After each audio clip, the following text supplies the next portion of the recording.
All right, let's get into it. Shiliang, I'm going to start with you. You've just seen an acquisition from FalconX. Let's start with a breakdown of how that happened, why they did it, and how that's been going for you. Yeah, so my background is used to run a hedge fund called Ledger Prime, which I worked with Joe at the time, multi-strategy hedge fund. Um, in 2023, I launched a company with Josh Lim called Arblos Markets. We were a crypto derivatives OTC firm, principal trading. Um, at the time, post FTX, post Genesis, there was a gap in the market where we felt that we could fill. Basically, a lot of the dealers, OTC desks previously blew up. And there was a gap in the derivatives market, right? Like Josh and I both came from the derivatives world, spent a lot of years in traditional markets, but as well as crypto. And so we moved very, very quickly, relaunched our contacts. ThoughtConnect was one of our first partners, investor as well as capital providers. And we made it basically a land grab for market share and volumes and clients, right? And so I think we were able to move very, very quickly. ThoughtConnect at the time was just starting to build out their derivatives efforts. Traditionally, they focused a lot on the OTC spot markets. But as we know, options markets and traditional markets are usually 3, 5, 10x the size of spot markets, right? And so a lot more opportunity, a lot more revenue to be generated in derivatives markets. And so we initially worked together, partnered, and it went well. And so 2024, fast forward year and change into the partnership, we were kind of at a crossroads, right? Do we now go independent and really blow up, raise a massive round, raise a lot of balance sheet? And say for FalconX, right? Do they bring it in-house? Do they, look to internalize the P&L themselves as opposed to splitting it with us? And, I've known the FalconX team since the beginning and same as Josh. And so it made sense ultimately. I think we reached a point where we realized that a lot more competition, traditional markets or, participants are coming in, a lot more other OTC desks at the time. And we felt that we would rather be part of a, call it larger pie than, kind of stay in our lanes, right? And so ultimately, the stars aligned. It was a fair offer and we decided to just completely go in-house with, FalconX. Gotcha. So, Kash, you are on the other side of it, which is basically buying out startups, right? From a Jup's perspective. You want to talk about how you've done some of these in the recent past and why? Yeah, absolutely. So for people who don't know, Jupiter is a DeFi super app on Solana. We're the largest DeFi protocol over there. And one of the main ways that we've grown, especially over the last 12 months, is through acquisitions. I think we've done at least 6 that are public and another 1 or 2 that are not. And in doing so, the team has gone from like 30 people up past like 110 people or so. And we've added at least 5 new business lines that we did not have before. So it's really been like a critical part of our growth strategy, largely because we realized we can maybe learn how to do new products, right? Like everyone in DeFi right now is experiencing this horizontal expansion, of course, and we can learn how to do it ourselves. And we're pretty fast learners, but we're never going to be as good at learning this or as fast at learning it as the best in the business are. And so that's really kind of dictated where we're looking at acquisition strategically. Gotcha. I think, I want to double tap on the as fast aspect of it, right? Like some of these products have joined Jup and they've scaled fast. Yeah. You want to share the extent Yeah. of it? Basically, all of them have. So one of the unique advantages that Jupiter has, not to like overly sell Jupiter or anything, but we've aggregated a lot of attention, right? We were the dominant DEX aggregator on Solana, the dominant spot trading venue. We have the #1 perps and so on and so forth. And so we have all this user attention and all this distribution. So when we can plug in new companies, they're able to scale really rapidly. So we bought a company called Sonar Watch. Shout out to my guy, Genesis, who's the founder there. Awesome dude. They were ranging between thousands to tens of thousands of users, I would guess. And then they joined. We were able to plug them into juke.ag/portfolio. And then in the last 2 months, they've had more than 3 million wallets connect and look at their portfolio, right? So that's I don't do math in public, but it's something like 100 or 1,000x kind of increase. Right. And so that distribution makes us really attractive for founders to want to come to us as well. It's one of our real benefits above just the capital that we can offer. Shiliang, have you seen similar scale of economy once you joined FalconX? Yeah, at the end of the day, it's about balance sheet, right? Especially as a customer serving business, right? You need, but one thing about crypto that's been different from traditional markets and traditional PBs is, capital efficiency, right? Crypto, for large part, has been extremely capital inefficient, at least compared to traditional markets. Part of that is because there's just less cash historically been available sloshing around within crypto, right? Especially post FTX, post Genesis and everything, like uncollateralized lending and credit in general has largely, disappeared post that era, right? And as a customer serving business, it's really about providing balance sheet, right? You want to, provide portfolio margin, and you need that with a large balance sheet. And so, especially, for us at the time, providing OTC derivatives via ISDAs. And then, if you are going to be registered in the US as a swap dealer, becomes extremely capital inefficient, and you need a very large balance sheet. And so we knew we had to go upstream. And FalconX, obviously, being a larger balance sheet provider, it just made a lot more sense. What I'm hearing is there's two big levers in joining forces. One is distribution and the other is capital, right? What do you think a startup should be exploring when they're trying to join forces with third parties, right? Because you've been through that decision-making process yourself. Assuming a startup is preparing for an acquisition or they have an offer on the table, what are the hygiene factors either of you guys would suggest they look through? Yeah, that's a good question. I think you want to make sure you have maximum flexibility, right? I think there's a lot of mistakes that startups make when they first start out. Like it feels good to be able to raise money. It feels good to want someone to partner with you and be a customer or provide a capital, but you have to make sure that the terms set you up for the longer term. I think a lot of startups make the mistake of just signing up initial engagements or partnerships or customers. Like for example, projects make all these token deals out of the gate, right? And it ultimately does hurt them in the long term because you're locked in. And so you want to be very cognizant that whatever you're signing up for sets you up not just for the immediate traction and engagement and revenue, but actually enables you to scale, right? Because at the end of the day, whether it's VCs, whether it's partners, whether it's customers, like they all have their own, call it like motives, right? And so that's something that you just have to be very, very careful for, right? Like, and so for us at the time, we made sure that we didn't have anything locked in for too long. It was a 1-year engagement. It was a 50-50, P&L split. And we felt that it was a good kind of testing period where we could grow out of if we needed to. I think on our end, when we talk to founders, the non-obvious consideration is as a founder, you have to know yourself a little bit and know how big your ego is. Because if you are getting acquired, especially by a company like Jupiter, we have a very particular way of doing things. We have like a clear brand strategy, a clear product strategy, and so forth. And for some founders, you have to be able to subjugate your own needs to the needs of the greater whole. I think we've been quite founder friendly in the ways that we're able to let people be really autonomous in their product strategy and so forth. But there are some people, that just don't work well with that kind of fashion, and they see the money or they see it as an escape route in some fashion, and they're not actually able to convert because they are not able to kind of put that ego at play, or at the very least get that cultural fit to happen. Gotcha. I want to talk to you guys about the capital allocator side of it, because historically crypto has seen very few exits in the form of acquisition, right? Do you guys get a sense that VCs now see M&As as a way of exits in crypto? Like, does that change how they think about things? Probably a little bit on the down, like on the lower end of the return spectrum, perhaps. A lot of the deals that we've seen, not to speak about our deals specifically, but just talking with folks in the industry, investors are oftentimes just looking at money back, and maybe that's like half cash, half tokens of the acquiring project. So it's maybe it reduces a little bit of the downside risk now that there are larger revenue generating products that can be buyers in this market. But I don't know how common of a tact it actually is. And the honest truth is that there's just so few businesses in crypto that generate real revenue. There's very few businesses that are actually attractive like acquisition targets, unless you're a company that's really trying to scale into new dimensions. So yeah, I think it's harder, but perhaps on the margin, it's increasing.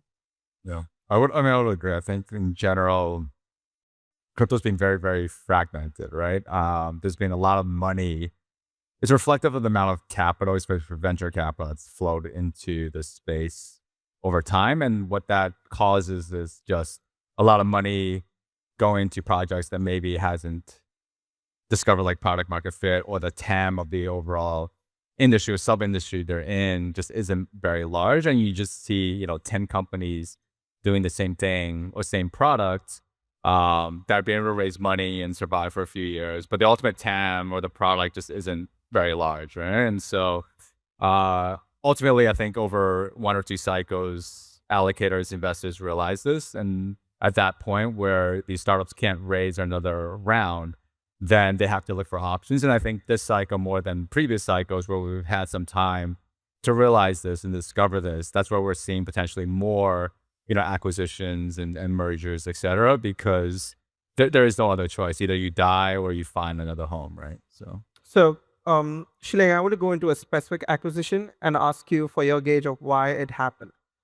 That's the derivative Coinbase one, right? Because you've been in the derivative side for a while. How do you think that came through together and the reasoning behind it? Sorry, which the derivative acquisition? Oh, the derivative. Yeah, I think it happened. It's reflective of the regulatory regime we are in, right? I think the acquisition probably would not have happened under the previous administration, right? I think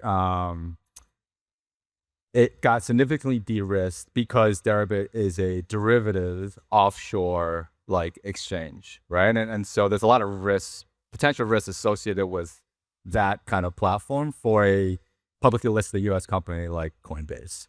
In the current administration, where whatever you want to call it, deregulation or regulatory clarity, it does open the floodgates and just kind of opens the doors for competition everywhere. And so I think, Coinbase has always wanted to continue to grow their derivatives markets for all the reasons I said earlier, that derivatives markets are just inherently much, much larger than spot markets, right? But there's clear rules and regulations in the US about how you can offer derivatives to US, especially retail markets, right? And so under the current regime, I think that got de-risked, and Deribit being the leader in options and derivatives globally, it felt like the right time for them to go after that.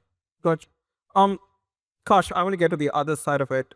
When you probably negotiate on behalf of where you work at, there's a huge token component to it, right? It's not always equity that you guys are negotiating for. How does that feed into how you evaluate the company and the kind of outcomes that you are optimizing for? Like, it's funny. It ends up being a little bit like when you're fundraising, quite honestly. You have to bring that same kind of like energy and pitch and tell that growth story to get the founders very excited. It gets even more complicated when the target of the acquisition has their own liquid token already. Because then you also have to basically go to their community and try to help sell the idea, because you'll be converting the tokens 1-to-1 and you don't want a bunch of instant sell pressure. So it certainly gives you much more leverage. It also puts you in a much more, how should we say, difficult kind of like storytelling mold, which is why folks like decentralized.co are so helpful at times like that. But yeah, it does kind of change the calculus from something that's more like an accounting spreadsheet backroom deal into something that is more, crypto Twitter forward and Discord town halls and so on and so forth. are there like internal processes that you follow when you put together an acquisition? Because there's always the information leakage side of it. There's always the getting an offer and counter negotiating elsewhere side of it. So how do you guys maintain hygiene around that process? I mean, at the risk of giving away the game here, we're not super hard on the negotiating side. We have found over time that the amount of money that we might be able to save in a harder negotiation is truly like marginal and can be thrown away relative to the upside if the founder and the rest of their team stay along for a long period of time, are very excited about the work that they're doing, and rather than kind of cashing in and checking out, are actually like switched on and trying to amplify things. So I will say like our process is extremely founder friendly. If there are any founders in the room that are looking for a new home, we really do not the lawyers come in at a very, very late stage. The commercials are quite simple to do. There's obviously due diligence on like the technology that we're acquiring and some parts of the team, but it's much more kind of like instinct and trust driven based on the product, the community quality, the product quality, et cetera, rather than like a formalized due diligence process for us. So we're about halfway through the panel, and I think that the latter half is going to be more forward-looking. So one of the themes that we're seeing a lot, and I'm sure Shiliang, you're seeing this a lot, is DATs as a source of permanent capital. Are you seeing them coming through as a source of acquisitions in Web3 right now?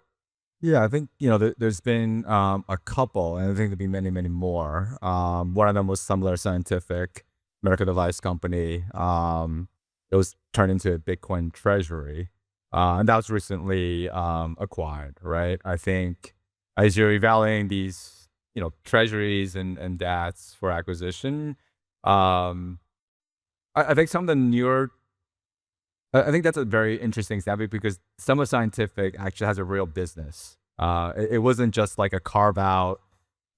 They threw away their old business, clean up their cap structure and raise their treasury. Like it had real debt that they kept on the balance sheet. That's why it persistently, even after they launched, traded at a discount to NAV.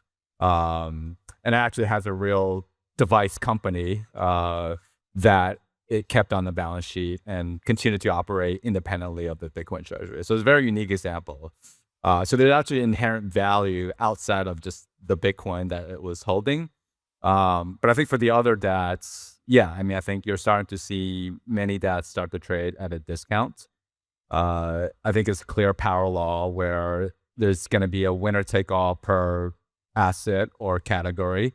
And the rest, I think, generally probably gets, acquired or merged or rolled up. There's already DATs being launched and capital being raised for these DATs to specifically roll up other like digital asset treasuries, right? So I think people see the writing on the wall, and they are waiting for opportunistically when the markets do turn and they do trade at significant discounts to roll up these DATs.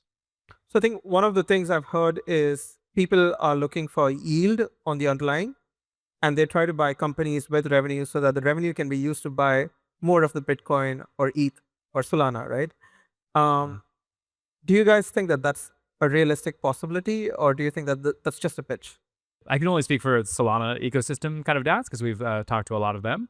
And yeah, I do think that yield is a very real source. It's a source of differentiation for Solana itself because there's a native staking yield of around 6.5%. And given there's actual revenue generated by the network, those numbers can go up to north of 7.5%. So it's a real differentiator relative to other assets, I believe. And in our position as Jupiter, we've been approached by many folks about ways to maximize yield. I think one way to kind of view Solana treasury companies in particular is as kind of hedge funds, where what they're actually trying to do is maximize yield returns more so than just hold an asset on the balance sheet and kind of pray that it goes up. And especially as more competition comes into play, I think there's at least 5 major Solana DATs. You might know better than me how many. They're all looking for ways to outperform, and simply holding the assets on the balance sheet or native staking is not going to get them all the way there. So yeah, I think that yield and competitive search for yield is going to be a very clear differentiator among all of the major DATs. Yeah, I think, what we're starting to realize post the initial treasuries is you need like a ample liquid secondary market in the stocks actually to continue to do, ATMs and continue the flywheel, right? It's not as easy as it sounds where, okay, now I raise a bunch of money and it's going to trade at a premium and I can just, sell shares and raise capital easily and continue the flywheel. I think people overestimated actually how difficult it is actually in the secondary market to have enough of actual demand and liquidity to enable you to do an ATM and sell shares and raise capital and continue the flywheel, right? And so that's been a source of difficulty for many, many treasuries post-launch. And so the next thing they have to do is, well, how do you organically generate revenue outside of just selling, equity to enable you to continue to, buy the, asset, right? And so even at that point, like that in itself probably won't be a differentiator anymore because everyone's gonna be looking for yield. And obviously the ones that are able to sustainably generate more yield probably stands out, but incrementally, if it's only 50 bits or 1% difference, maybe it doesn't make an ultimate like huge difference, right? In terms of even narratives. And so then what is next, right? Well, maybe it's you can organically work with different projects to build the actual ecosystem you're representing. So maybe if it's like Solana, maybe you have an advantage in that you see new projects, you build and work with the teams organically to actually help them. And so there's maybe different narratives plays in that regard, other than just, I'm just staking or liquid staking and that's it, right? So what I'm hearing is, hypothetically, that will be an exit strategy for a lot of the private startups, right? You're basically getting them directly on an exchange. Like if these DATs trade at a high premium because let's say they acquire a hot startup. Right? Yeah, acquisition, I don't know as much as like partnerships and deploying capital, and perhaps I'm sure that it'll be like private LP type deals being struck between protocols. Again, I can only speak for Solana and some of the DATs. I think that's certainly a possibility. And so, yeah, I think that it's incredibly bullish for the DeFi ecosystems for DATs that are able to raise and keep that capital in those DATs without getting swallowed up by, Tom Lee and Saylor and the rest of them. So I have an open question for both of you guys. You mentioned the word revenue, right? Now, if you look at the big acquisitions that happen, one is Bridge, the other is like Stripe did one more, both of which were like the other was Privy, right? Yeah. Neither of them have sufficient revenue to value them at what they were acquired for. So what do you think happened there? Like, Yeah, I mean, again, I can only speak from our perspective.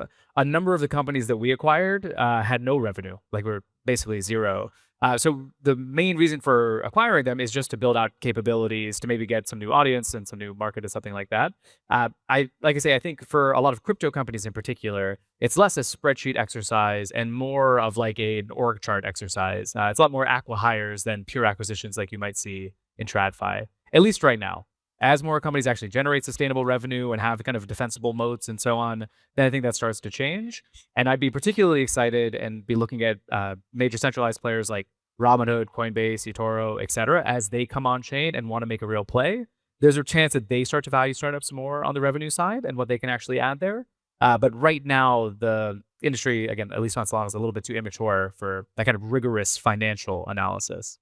Yeah, I don't think it's too different from what you've seen in traditional markets, right? In the sense that companies get acquired all the time. They don't have a lot of revenue or product market fit, but it's an acqui-hire or it's a specific specialty or vertical that the acquiring company, values, right? And so that's fine. But you do still see crypto companies that are generating a huge amount of revenue that get it. I mean, Deribit is one, but then Hidden Road and Ripple is another one, right? I think, what happens afterwards, who knows? But clearly, Ripple had a massive balance sheet, which is needed to grow and scale a prime brokerage, which is what Hidden Road was. And Hidden Road at the time was already generating, tens of millions of revenue. And so that seemed like a natural fit, right? all right. I want to know some forward-leaning predictions from you, right? What are some startups that you guys think will get acquired in the next 2 years? I mean, we're a buyer, so it's hard for me to say. We're having like active conversations with a few, but I do think that distribution is at a real premium these days, and so anyone that has a well-developed customer base that's loyal and sticky, even if they don't have much revenue or TVL or any of the other traditional metrics, I think is really exciting for folks. Especially a lot of the DeFi protocols are very strong on the capital and technology side and not so great on the attention side. So finding teams that you can work with that are really able to quickly garner that attention, even if it's like a spike and it goes back down, are interesting. So if I had to give a general category, there are a lot of high quality teams right now on Solana building launch pads, whether it's for meme coins or ICM startups or anything else like that. And most of them, they kind of go up and then they kind of go right back down. And I think a lot of those are ripe for acquisition. Yeah, I think for me, I just think about verticals, right? Without naming specific companies, I think a lot more institutions are entering this space. And I think a quick way for them to scale is to scoop up crypto native companies that maybe don't have the necessary scale at the moment, right? So the categories are probably, custody and prime brokers and OTC desks, like liquidity providers that can basically plug and play very easily into a larger franchise that has the balance sheet and distributions the traditional institutional world. I think you'll see a lot more acquisitions by traditional, call it, asset managers or investment banks that scoop up crypto native firms of that nature, right? The other, I think, is DeFi. I think as there's DeFi and regulatory clarity, that's an area that I think traditional firms have obviously very much underinvested in or looked at, because in the previous regime, it's just, one, it's much smaller, but two, it's an area that they haven't been able to touch. But as tokenization or as DeFi and liquidity and centralized liquidity moves to decentralized liquidity, I think that's an area that a lot of institutions will want to play catch up in very, very quickly. So you can see perhaps centralized organizations within crypto scoop up, decentralized institutions, and then going up the chain, you might see traditional institutions even, scoop up, DEXs or DeFi projects, right? Gotcha. I think, Kash, you speak to several institutions, right, through JUP. What kind of things are they looking for when they look towards, the Web3 native talent pool right now, from an acqui-hire perspective, right? From an acqui-hire, I think it's oftentimes on-chain expertise. So a lot of these trading tools, these kind of niche trading tools, are actually in high demand, I think, because they bring an understanding that others don't have. A lot of it's also on the infra side. So on Solana, it's not always so easy to land transactions. So teams that have really developed an expertise in transaction landing, managing slippage, and so on, I think are quite interesting to some of them. But mostly, I think they're trying to look at the APIs that they can integrate. They're still maybe a little reluctant to come off the shelves at real size, rather than small 2-3 person teams maybe help run an internal validator or something like that. So in conventional markets, there's the term hot potato. It's basically when a firm is acquired, sold off to another, and then it gets sold off again, right? Do you guys see that happening in Web3 with the, with the kind of financialization that either DApps or tokens allow? I mean, I think to do that, the acquired company inherently actually needs to generate like revenue, because if you acquire from something and it doesn't really have much, if you did it just for acqui-hire or something specific, you probably can't necessarily, sell it or dump it on someone else, right? I think you actually need a real product, and it needs to grow, and over time, maybe you spin it back out, right? So I think there's probably fewer examples of that in crypto, but there probably will be, at some point. Any views from you, Kash? No, I think that's right. I agree. All right. I think that's about it. We can wrap up. Cool. Thanks, guys. Thank you all very much. Thank you. Listening.